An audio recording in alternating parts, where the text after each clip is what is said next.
दोस्तों, life insurance sales एक कला है और इस कला में सवाल बड़ा इंपॉर्टेंट रोल प्ले करते हैं। जो हम सवाल पूछते हैं अपने कस्टमर्स से, उसका जो जवाब आता है उसमें से हम इंफॉर्मेशन एक्सट्रैक्ट करते हैं और उस इंफॉर्मेशन के बेस पे हम उसे प्लान सजेस्ट करते हैं और उसके हिसाब से प्लानिंग कर पाते हैं, जिससे एंड में हमारा कन्वर्जन रेशियो और हमारा बिजनेस बढ़ता है। आइए हम इन सवालों को देखते हैं और समझने की कोशिश करते हैं। अगर चैनल को सब्सक्राइब नहीं किया है तो रिक्वेस्ट है कि चैनल को सब्सक्राइब करें। अगर वीडियो पसंद आए तो लाइक एवं शेयर करें। हमारे बिजनेस के, खासकर सेल्स के, इंश्योरेंस सेल्स के कुछ ग्राउंड रूल्स हैं कि जब भी हम सेल्स कॉल टॉक करते हैं, हम प्रेजेंटेशन के बीच में होते हैं, तो हमें कुछ चीज़ों का ध्यान रखना है। इन चीज़ों को कभी हम भटक नहीं सकते, ये हमें हर हालत में मेंटेन रखना है। सबसे पहला, लेट द क्लाइंट स्पीक। आप सवाल पूछते हो, आप कस्टमर को पूरा समय दीजिए उसको बोलने का, उसको अपने भाव व्यक्त करने दीजिए। ये बहुत ही बढ़िया आइस ब्रेकर होता है, क्योंकि जब कस्टमर बोलता है तो उसको लगता है उसकी बात सुनी जा रही है, उसके हिसाब से सेल्स हो रहा है। हमेशा क्वेश्चन पूछिए, आप सवाल पूछिए, भले ही आपको लगता है कि वो टेक्निकली क्वालिफाइड है या ऑलरेडी उसके पास इंश्योरेंस पॉलिसीज है, तो ये सोच के सवाल अपना पूछना मत रोकिए, सवाल पूछिए। खासकर जो सवाल हम डिस्कस कर रहे हैं वो ज़रूर पूछिए। क्यों? क्योंकि हमें उससे ओपनर्स मिलेंगे, हमें उससे जगह मिलेंगी किस तरफ बात करना है, इस कन्वर्सेशन को किस तरफ लेके जाना है। एक और चीज़ हमेशा याद रखिए कि आप एक ट्रेंड इंश्योरेंस में हो, आपको अपना काम पता है, तो डरने की ज़रूरत नहीं है, घबराने की ज़रूरत नहीं है। जो हमें काम करना है उसको मजबूती से अपनी जगह पर, जब भी कस्टमर बात करे तो उसमें जो भी वो कैच वर्ड्स या कैच फ्रेजेस लगे, यहाँ पे जो चीज़ आपको नोट करने जैसी लगे उसको प्लीज़ नोट डाउन करिए। और हमेशा, हर हाल में कस्टमर जो भी बोलता है उसको एक्नॉलेज करिए और उसके पॉइंट ऑफ व्यू को एक्सेप्ट करिए। ये जो सारी चीज़ें हैं, ये कस्टमर का आप में कॉन्फिडेंस पैदा करती है। इससे ये प्रूव होता है कि उसकी जो वैल्यू है उसके सेल्स में ज़रूरी है, उसके हिसाब से कॉल हो रही है, जो उसकी पसंद नापसंद है मैटर करती है। तो ये बहुत है। आइए देखते हैं वो कौन से सवाल है। सबसे पहला जो सवाल हमें पूछना है, और ये हर बार पूछना है, भले ही वो बहुत ऑर्डिनरी सा लगे, और ये शुरुआत में ओपनर होना चाहिए। जब हम बात शुरू करते हैं कि लाइफ इंश्योरेंस के बारे में आप क्या सोचते हो, यहाँ पे क्या सोचते हो मीन्स लाइफ इंश्योरेंस की हिस्ट्री नहीं जाननी है हमको, उसका जनरल नॉलेज चेक नहीं करना। हमको ये पता करना है कि लाइफ इंश्योरेंस के बारे में उसके दिल में क्या ख्याल है, उसको क्या लगता है कि लाइफ इंश्योरेंस से लाइफ में क्या फ़र्क पड़ता है, लाइफ इंश्योरेंस कैसा इन्वेस्टमेंट है, लाइफ इंश्योरेंस से फ़ायदा होता है या नुकसान होता है। हमें वो चीज़ें जाननी है ताकि हमको अपना मजबूत जगह और कमज़ोर जगह पता चले। आइए देखते हैं उसमें क्या क्या हो सकता है। उसमें पॉसिबिलिटीज़ है आंसर की, या जिस तरह के आंसर आ सकते हैं उसमें कुछ पॉसिबिलिटीज़ को आइए हम नज़र देख लेते हैं। वो बोल सकता है कि हमको सिर्फ टर्म प्लान में इंटरेस्ट है, मुझे आपकी रेगुलर पॉलिसीज़ या सिंगल प्रीमियम पॉलिसीज़ में इन्वेस्ट नहीं करना है।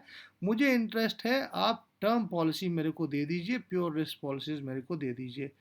इसका मतलब ये होता है कि उसको इम्पोर्टेंस पता है रिस्क प्लानिंग की, उसको पता है कि उसकी ह्यूमन लाइफ वैल्यू एक चीज़ है जो उसकी बहुत इम्पोर्टेंट है। तो जहाँ तक टर्म की बात है, हमें सुनने में लगेगा ये तो हमारी बात सुनना नहीं चाहता, ये तो पहले ही मन बना के रखा है, पर ये हमारे लिए अच्छा है, क्योंकि ये उसको पता है इस कस्टमर को कि उसकी लाइफ पे एक रिस्क है जिसके पास बीमा होना चाहिए।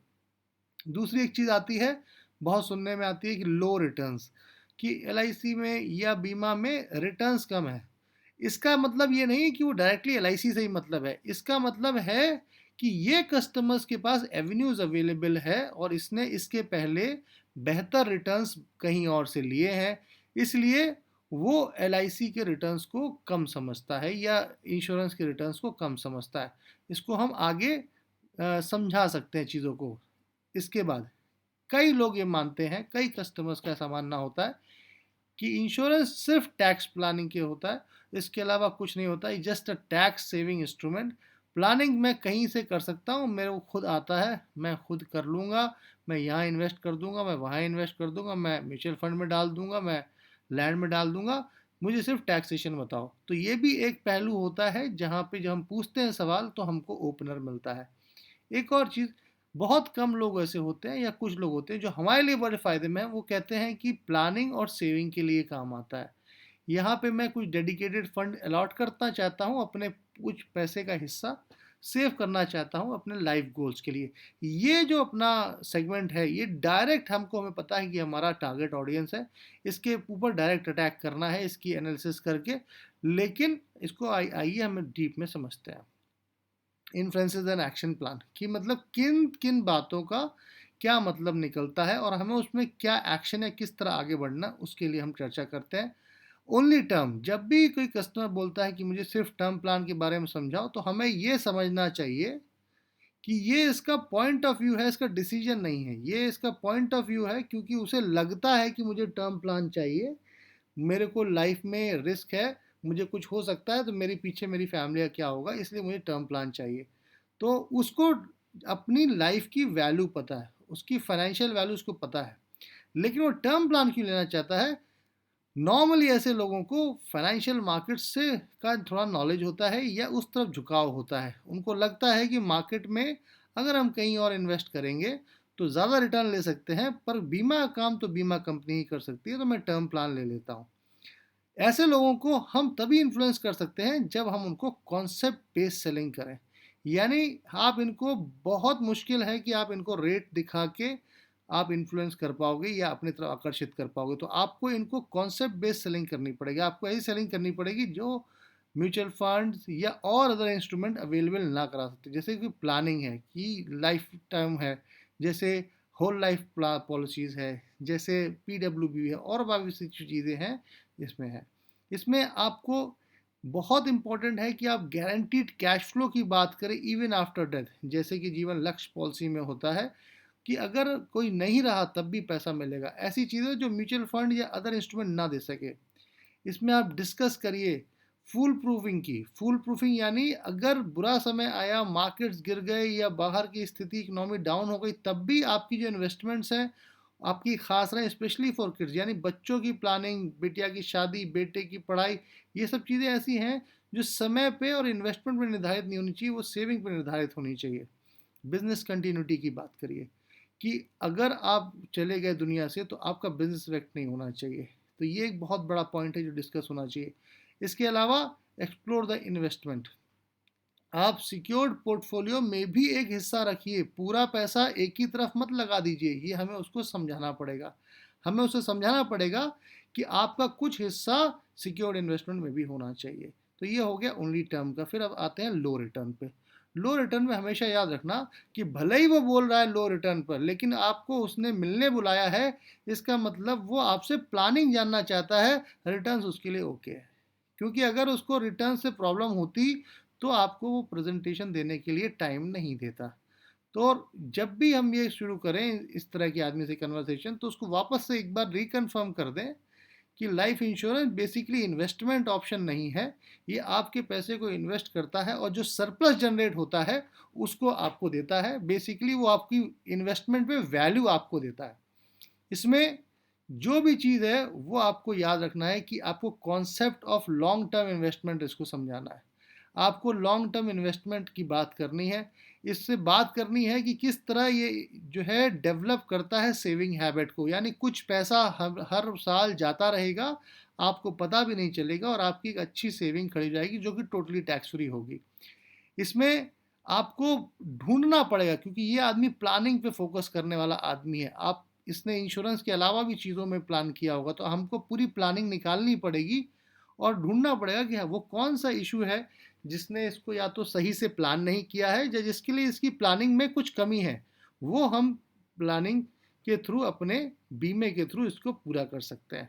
तो low returns is a very good option once again. फिर आता है टैक्स सेविंग डेटा। अब ये थोड़ा टेक्निकल रहता है तो इसको हम टेक्निकल जवाब देंगे। बेसिकली ये बंदा जो है ये ध्यान देता है कि मेरा नेट पैसा कितना जा रहा है और मेरा रिसीवेबल कितना है, यानी वो टेक्निकल बात करता है। आप जब भी इससे बात करेंगे तो अगर उसने आपको मिलने बुलाया है तो इसका मतलब दो में से एक है, या तो उसकी 80C में अभी जगह बाकी है, या तो वो कुछ टैक्स प्लानिंग के हिसाब से, टैक्स फ्री रिटर्न्स के हिसाब से अपने लिए प्लान करना चाहता है। जब भी इससे आप बात करो, क्योंकि ये टैक्स सेवी आदमी है, टैक्स बहुत इसको माने रखता है, हमेशा आप बात करिए ई कॉन्सेप्ट की। ई कॉन्सेप्ट क्या होता है? वो होता है exempt exempt exempt exempt exempt exempt का मतलब होता है कि जब आप पॉलिसी लेते हो तो आपको उसमें एग्जम्पशन मिलेगा अंडर सेक्शन 80C 1.5 लाख रुपए तक। बीच में अगर पॉलिसी टर्म की किसी की मौत हो जाती है तो वो पॉलिसी का पैसा पूरा तरह नॉमिनी के हाथ में एग्जेम्प्टेड है टैक्स से, और लास्ट में जब मेच्योरिटी आता है तो वो भी पूरा टैक्स से एग्जेम्प्टेड है अंडर सेक्शन 1010D। तो ये ई मॉडल है। आपको इसको समझाना ज़रूरी है कि जितने भी लोग लेते हैं बेसिकली टैक्स ब्रैकेट वाले लोग, वो टैक्स फ्री रिटर्न पे फोकस करते हैं, ना कि 80C को। 80C तो बहुत छोटी सी अमाउंट है, उसके लिए बहुत सारे इंस्ट्रूमेंट्स भी हैं। लेकिन सेक्शन 1010D मेच्योरिटी में जिस तरह काम करता है, जितना पैसा मेरे हाथ में आता है पूरा का पूरा टैक्स फ्री रहता है। ये बहुत बड़ी चीज़ है जो इंश्योरेंस में अभी भी है। इसका पूरा फ़ायदा उसको लेना है और उस तक पहुंचाना है। हमको उससे बोलना है कि मेरा काम है आपको जितना हो सके उतना टैक्स से बचाना, और वहाँ से ये बात शुरू करनी है। हमेशा याद रखिए कि ये जो बंदा है इसके समझ में आएगी कि जो हमें 5.5 या 6% का जो रेट मिलता है एक LIC की पॉलिसीज में, नॉर्मली अगर उतना ही रेट मुझे टैक्सेबल इंस्ट्रूमेंट में लेके नेट लेना पड़े तो मुझे 8% का रेट लेना पड़ेगा, जो कि आज की डेट में इट इज़ इम्पॉसिबल। बहुत मुश्किल है कि आपको 8% का रेट मिले जो बाद में टैक्स लगने के बाद आपके हाथ में 5.7 5.6 आ जाए। यहाँ तो डायरेक्टली 5.5 5.6% टैक्स फ्री आ रहा है। तो बात जब होती है कि टैक्स फ्री रिटर्न्स की, तो ये बहुत ही अच्छा रिटर्न है जब हम बात करते हैं।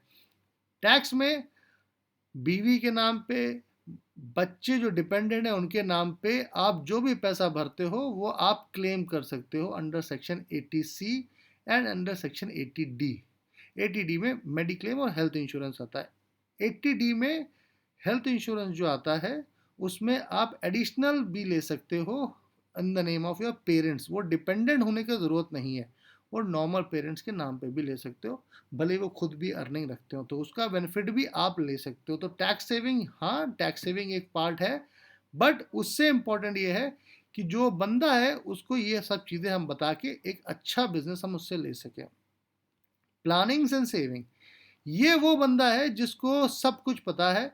ये ऑलरेडी इन्वेस्ट या तो कर चुका है या करना चाहता है, इसको रिटर्न्स के बारे में पता है, ये प्लानिंग में इंटरेस्टेड है। इसको चाहिए कि इसके जो लाइफ गोल्स हैं, इसके जो टाइमलाइंस इसने डिसाइड किए हैं, भले ही वो कैश फ्लो के हों, भले ही वो लाइफ इवेंट्स के हों, भले ही वो एजुकेशनल प्लानिंग के हों, भले ही वो रिस्क के हों, वो उसको एक पोर्शन अप निकाल के इंश्योरेंस में वो चीज़ करना चाहता है प्लान। तो इस ऐसे बंदे को आपको कस्टमाइज पैकेज देना पड़ेगा, यानी जितनी भी उसकी ज़रूरतें हैं, क्योंकि वो एक से अधिक है, आपको क्या करना पड़ेगा कि वो सारी ज़रूरतों को एक साथ क्लब करके एक कॉम्प्रिहेंसिव पैकेज बनाना पड़ेगा, और उसके बाद उसको प्रेजेंट करना पड़ेगा।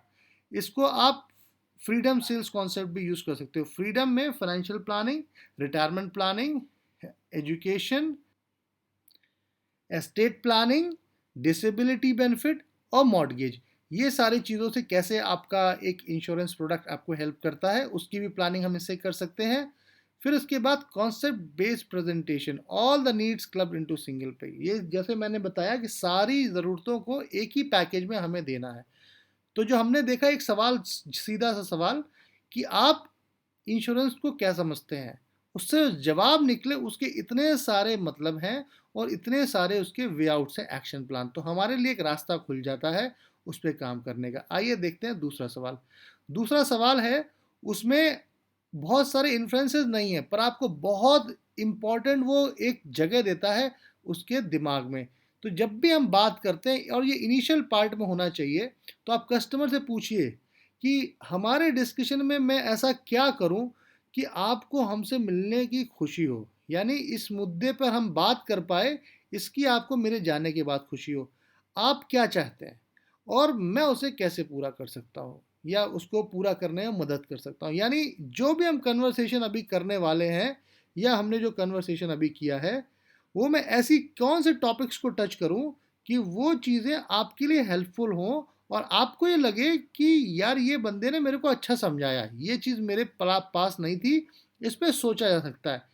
ये बेसिकली एक बहुत अच्छा सेल्स कॉल है। यहाँ पे आप सीधे सीधे कस्टमर से बोल रहे हो कि तुम मुझसे पॉलिसी लो और मैं तुमको जो भी तुम्हारी ज़रूरतें हैं पूरी करके दूंगा।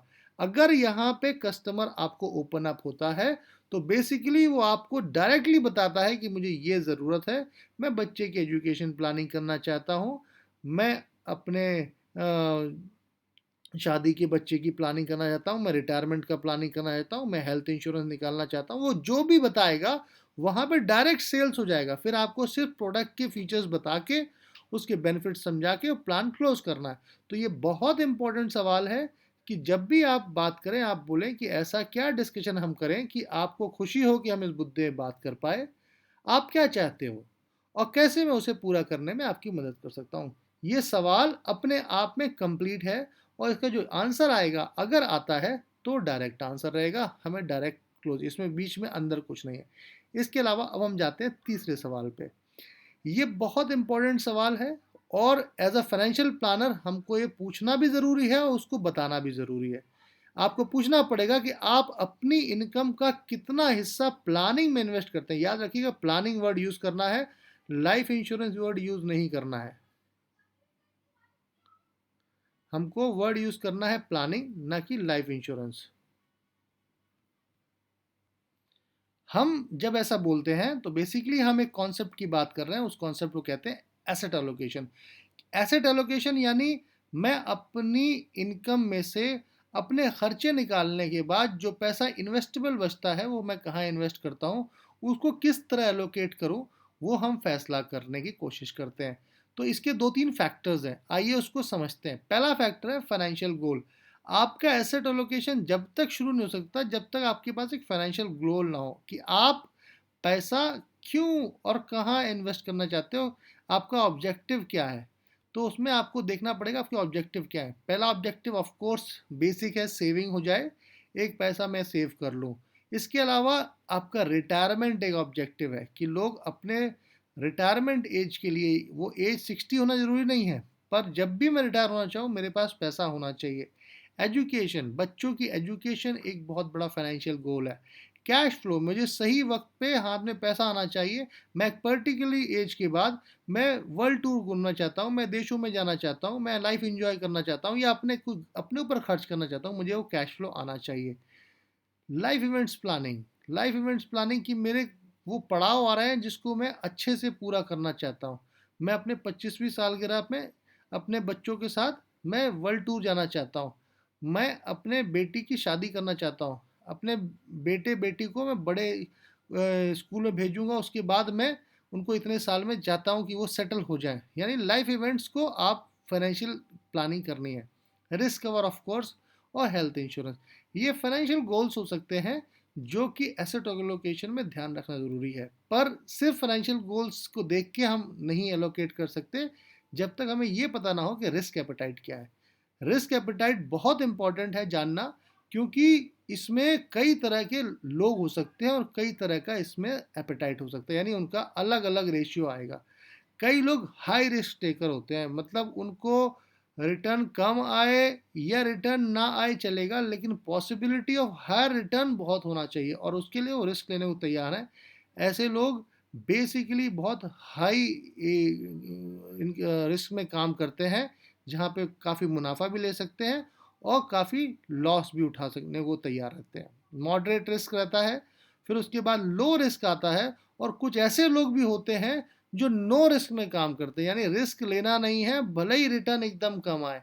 ऐसे भी बहुत सारे लोग हैं, क्योंकि इंडिया ने एक सेविंग इकोनॉमी रही है इंडिया की, तो इसमें नो रिस्क वाले लोग भी बहुत हैं।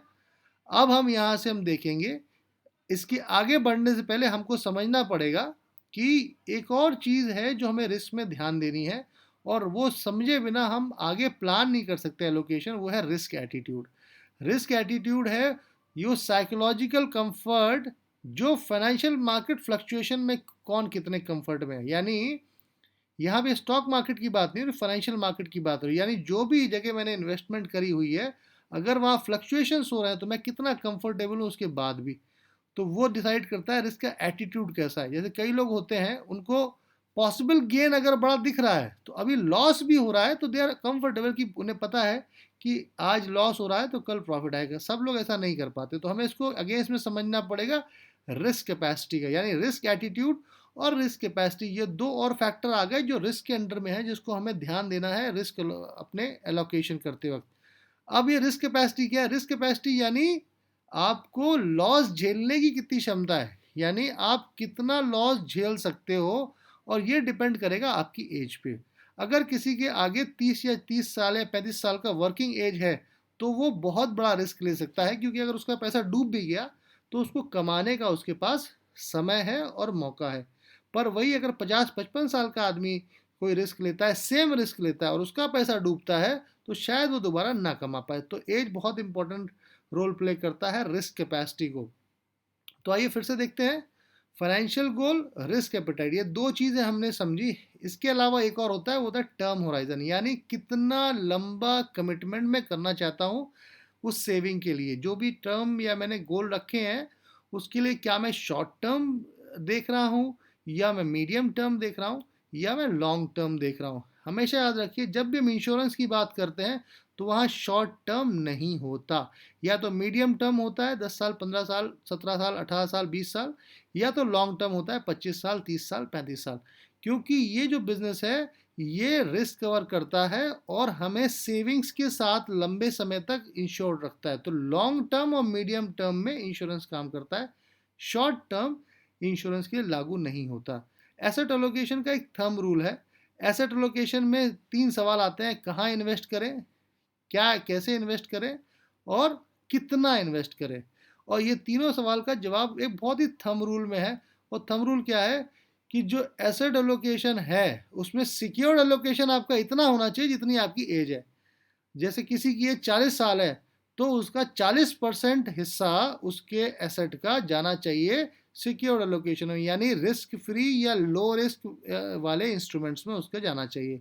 और रिस्क एलोकेशन उसका आता है, वो आता है 100 माइनस करेंट एज, यानी अगेन अगर 40 साल का आदमी है तो 100 माइनस 40, यानी 60% उसका जाना चाहिए म्यूचुअल फंड और अदर हाई रिस्क एवेन्यूज में, जहाँ पे उसको रिटर्न मिलने की चांसेस ज़्यादा है। तो जहाँ तक लाइफ इंश्योरेंस की बात है, हमें हमेशा ध्यान रखना है कि we have to maintain 30% of secured investment की। जो भी उसका सिक्योर्ड इन्वेस्टमेंट का पैसा आ रहा है उसमें 30% उसका आना चाहिए। इसका एग्जाम्पल ले लेते हैं कि अगर किसी की उम्र 40 साल है और उसके पास इन्वेस्टेबल अमाउंट 6 लाख रुपया है, यानी वो सब खर्चा करने के बाद 6 लाख रुपया उसको साल में बचता है इन्वेस्टमेंट के लिए, तो सिक्योर्ड इन्वेस्टमेंट में उसका आना चाहिए 2.4 लैक्स। और 2.4 लैक्स के हिसाब से, क्यों 2.4 लाख होता है उसका 40%, तो उसके हिसाब से उसका फिर 30%, यानी 72,000 रुपया उसका इंश्योरेंस का प्रीमियम जाना चाहिए। ये थंब रूल है, जितनी एज उतना पैसा सिक्योर्ड में जाए, और जो सिक्योर्ड में हो उसका 30% आपका इंश्योरेंस में है। ये बहुत बेसिक रूल है, इसको याद रखिए। कस्टमर को हम बताते हैं, जब हम उसको एक्नॉलेज करते हैं, जब हम उसको समझाते हैं बात की आपका सब कुछ सही है, लेकिन प्लानिंग में अगर आप ऐसे करोगे तो थोड़ा बैलेंस प्लानिंग होगी, तो आपकी बात ना केवल वो एक्नॉलेज करता है, आपके वैल्यू भी उसकी नज़र में बढ़ता है, जो कि इवेंचुअली सेल्स कॉल में मदद करेगा। फिर इसके बाद आता है सवाल कि आप कितना पैसा अपने ऑब्जेक्टिव को पूरा करने के लिए लगेगा। जब भी लोग बात करते हैं इन्वेस्टमेंट की तो वो एक मोटा मोटा हिसाब लेके चलते हैं, बहुत डिटेल में नहीं सोचते। उनका आता भी है सोचना और रिजल्ट निकालना भी आता है, लेकिन समय निकाले कभी देखते नहीं है। शायद हम लोग भी कभी नहीं देखते कि एक्चुअली कितना पैसा लगेगा उस चीज़ को करने के लिए।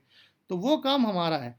जब भी हम अपने कस्टमर से बात करें तो उससे पूछिए कि कितना पैसा वो बचाना चाहते हैं, या उनको लगता है कि उसके में लगेगा वो एक पर्टिकुलर ऑब्जेक्टिव के लिए जिसको वो रखना चाहते हैं। भले ही वो रिटायरमेंट प्लानिंग हो, भले ही वो एजुकेशन हो, भले ही वो मैरिज हो, भले ही वो कैश फ्लो हो, भले ही वो लाइफ टाइम कैश एसबी वाली पॉलिसी हो, कितना पैसा उनको उस वक्त लगेगा उसके लिए। तो ये जो सवाल है आपको आज के हिसाब से पूछना पड़ेगा कि अगर आज आपको लाइफस्टाइल चाहिए तो वो कितना होना चाहिए, और फिर उसके बाद उस वक्त उसकी वैल्यू कितनी रहेगी, यानी आपको उसको इंटरपोलेट करनी पड़ेगा। तो यहाँ पे आपको इन्फ्लेशन भी पार्ट में लेना पड़ेगा।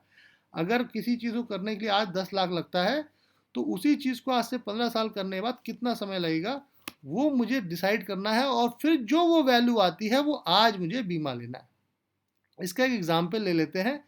मान लेते हैं कोई छोटी बच्ची है किसी की, और वो जो फादर है वहाँ पे आज की डेट में 25 लाख का खर्चा आता है शादी अच्छे से करने का।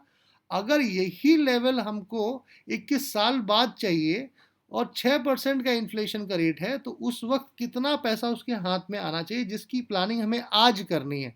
तो हम देखेंगे कि 21 साल का टर्म है, रेट हमने देख लिया, 6% का इन्फ्लेशन है, ईयरली के हिसाब से 12 बार का लिया है, तो 85 लाख रुपया, 84 लाख 98 हज़ार, यानी लगभग 85 लाख रुपया अगर उसके हाथ में उस वक्त रहेगा, यानी 21 साल बाद फादर के हाथ में, तो वो यही लेवल की शादी कर पाएगा जो आज 25 लाख रुपए में हो पा रही है। तो ये जो सवाल है कि एग्जैक्ट आपको करना पड़ेगा, फ्यूचर वैल्यू आपको निकालनी पड़ेगी और उसके हिसाब से आज प्लानिंग करनी पड़ेगी। इसमें आपकी विजुअलाइजेशन टेक्निक लगती है, ये आपको हेल्प करती है कस्टमर का सीधे आउटलुक और पैसा बढ़ाने की बात करने की, जाकि वो बचत में पैसा बढ़ाए। ये आप किसी भी कस्टमर से पूछिए कि वो अपने बच्चे की प्लानिंग के लिए क्या करना चाहता है, तो उसके दिमाग में अच्छा होता है कि मैं बच्चे को विदेश भेजूंगा, अच्छी पढ़ाई करूंगा, डॉक्टर इंजीनियर बनाऊंगा, लेकिन वो कभी कागज़ पे लिख के नहीं देखता। तो हमें ये मौका है उसको समझाने का।